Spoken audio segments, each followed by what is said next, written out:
Dictation शुरू होगी 5 second बाद। Dictation start. युवावस्था मानव जीवन का बसंत है, उसे पाकर मनुष्य मतवाला हो जाता है। इस अवस्था में न उसे कारागार का डर रहता है, न वह हितकर कार्यों से भागता है। वह हानिकारक कामों से बचता और गुणकारी कामों में लगता है। वह अपने को धर्मशील तथा बलशाली बनाना चाहता है और संतापहारी कार्यों से दूर रहकर मनोहर कार्यों को करना चाहता है। पैरा। यह तेल वाले, आम वाले, कोचवान, इक्केवान, चरवाहे आदि अधिकतर बुद्धिहीन होते हैं। इन लोगों का व्यवहार संतोषजनक नहीं होता। तेल वालों के तेल में अक्सर इतनी मिलावट रहती है कि चिकनाहट तक नहीं रह जाती। दूध वाले तो कभी कभी दुगना या तिगुना तक पानी मिलाते हैं, यहाँ तक कि दूध का मीठापन तक निकल जाता है। इससे उनका अपमान होता है और यदि उनके दासत्व की निशानी है, ऐसे कामों के लिए कोई भी अक्लमंद नहीं कहा जा सकता। अगर ये ऐसा न करते तो शायद अपने जीवन को सुखपूर्वक बिता सकते तथा धनपूर्ण और कटुता रहित बना सकते। पैरा। अनुदिन मनुष्य को इस बात का प्रयत्न करना चाहिए कि पराजय तथा अपकीर्ति न हो। चरित्र निर्मल तथा निष्पाप बना रहे, दुर्जन से बचा रहे तथा सज्जन का साथ हो। इससे मनुष्य आजीवन सुखी रह सकता है। उनको दूसरों के साथ उपकार तथा इंसाफ करना चाहिए। पैरा। तुम्हारा हर वक्त बाहर रहना हमें नापसंद है। यह तुम्हारी प्रतिदिन की आदत सी हो गई है। बदमाश तथा नालायकों का समागम हो गया है। यह चिरकाल तुम्हारे जीवन यात्रा को सफल होने से रोकेगा। इसके कारण तुम अभी से दुष्कर्म में फंस गए और तुम्हारी आदत कुचाल की पड़ गई है। अब न तुम पेट भर खाते हो, न तुमको सहोदरों का ख्याल है। हर रोज बस समझोलियों के साथ फिरा करते हो। यदि तुम यथाशक्ति अपने को इन कमबख्तों से दूर रखने का प्रयत्न न करोगे तो तुम्हारा हाल बेहाल हो जाएगा।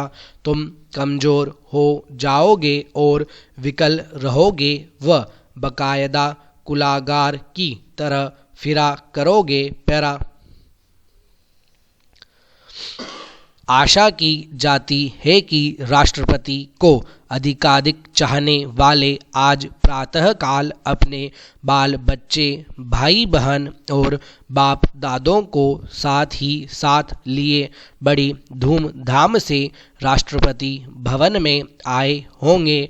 ऐसे समय में प्रायः यह देखा जाता है कि जनता भी अधिक से अधिक तादाद में जमा हो जाती है। इस बार तो यह सुना जाता है कि गेट पर एक से अधिक पहरेदार एक दूसरे को धक्के देने वाले लोगों को चुपके से तितर बितर कर देते हैं, परंतु जो डील डोल से साफ साफ भले आदमी मालूम होते हैं, उन्हें रोकने की आशा नहीं की जा सकती। पैरा। इस समय बहुत से लोगों ने राष्ट्रपति का फल फूल तथा अन्य प्रकार की चीज़ों से स्वागत किया। इसका उत्तर देते हुए राष्ट्रपति महोदय ने कहा कि आजकल यह आवश्यक है कि प्रातःकाल होते ही हम देश विदेश के हालचाल पढ़ें। ऐसी घटनाएं आए दिन होती हैं या होती रहती हैं और उनकी खबर भी हाथों हाथ आती ही रहती है। विशेष जांच पड़ताल करने पर पता लगता है कि संसार की सुख शांति उत्तरोत्तर नाश की ओर बढ़ती जाती है। ऐसी दशा में यह तो निश्चित ही है कि भावी वैदेशिक हलचल से भारतवर्ष बिल्कुल चुपचाप नहीं बैठ सकता। वैसे तो बहुत से लोग राष्ट्रपति की हैसियत से भारत के बड़े बड़े शहरों में समय समय पर भ्रमण करते रहे हैं, परंतु पंडित जी ने ही सर्वप्रथम रातों रात और दिनों दिन गांवों में घूमकर सबसे बड़ा और सबसे अच्छा तूफानी दौरा किया है। सर्वसाधारण जनता में पहले पहल कांग्रेस का बिगुल फूंकने का श्रेय इन्हें दिया जाए तो अनुचित न होगा। गरीब किसानों ने पहले ही से सिर्फ जवाहरलाल जी का नाम सुना था, परंतु जब तक वे उनके बीच में नहीं गए थे तब तक वे बेचारे न उन्हें समझते थे और न कांग्रेस को पंडित जी की बात में जादू का असर है। अतः इनकी बातें सुनकर पहले तो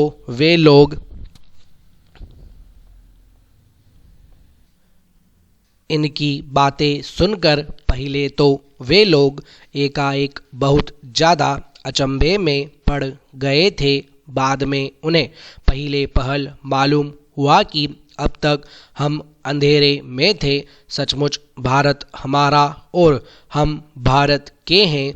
कम से कम वे समझने तो लगे कि स्वतंत्रता हमारा जन्मसिद्ध अधिकार है और इसके बगैर हम पशुओं से भी खराब हैं।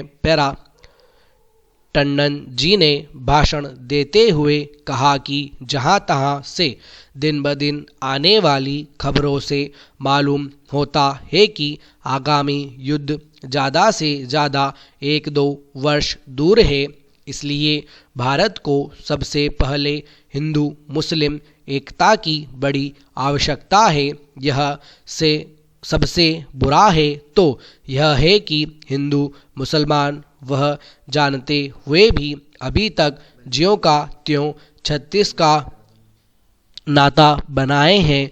दूसरी बात है खादी और देशी माल को व्यवहार में लाने की, जिसके बगैर हमारे देसी धंधे नहीं पनप सकते।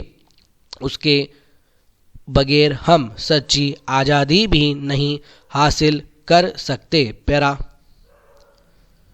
कुछ माह पहले जैसी रेल की दुर्घटना बिहटा में हुई, प्रायः वैसा ही यहाँ उससे भी अधिक भीषण कांड आज सुबह बागरौली में हुआ।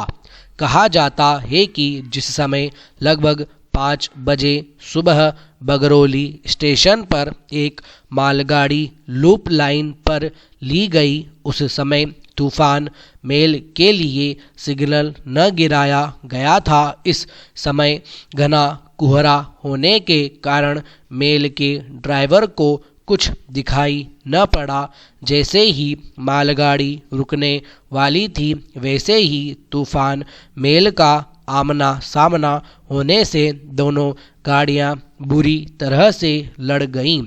फलतः उसी समय कई आदमी सदा के लिए सो गए और बहुतेरे इस प्रकार से घायल हो गए कि उनका बिल्कुल अच्छा होना हमेशा के लिए असंभव सा हो गया। इस समय बमरौली से सर्वोत्तम डिविजनल सुपरिंटेंडेंट को सूचना कर दी गई है और वे सबसे पहले घटना स्थल पर पहुँचे। इसके बाद लगभग 7 बजे एक रिलीफ ट्रेन पहुंच गई। तत्पश्चात मोटर वालों से खबर मिलने पर शहर में यह समाचार उस प्रकार से फैला जिस प्रकार से जंगल में आग फैलती है। फिर क्या था, इधर उधर से स्वयं सेवकों के दल जिस किसी प्रकार बन सका उसी प्रकार पीड़ितों की सहायता के लिए पहुँचे। इन सब ने सबसे पहले मुर्दों और घायलों को निकालकर आवश्यक प्रबंध किया। जो सख्त घायल थे उनके लिए लारियां बुलाकर उन्हें अस्पताल भेजा। इसी प्रकार जो बच गए थे उनके लिए भी यथोचित प्रबंध कर दिया गया। इसी समय हजारों आदमी इस दर्दनाक दृश्य को देखने और यह जानने के लिए पहुँचे कि दुर्घटना किस प्रकार और किस कारण से हुई। इस संबंध में सरकारी तौर से भी जांच शुरू हो गई है। जिनकी जान किसी प्रकार से भी बच सकी थी उनके चेहरों की ओर करके देखने से मालूम होता था कि वे सब अनन्य भक्ति से ईश्वर की धन्य धन्य मना रहे थे। Full stop.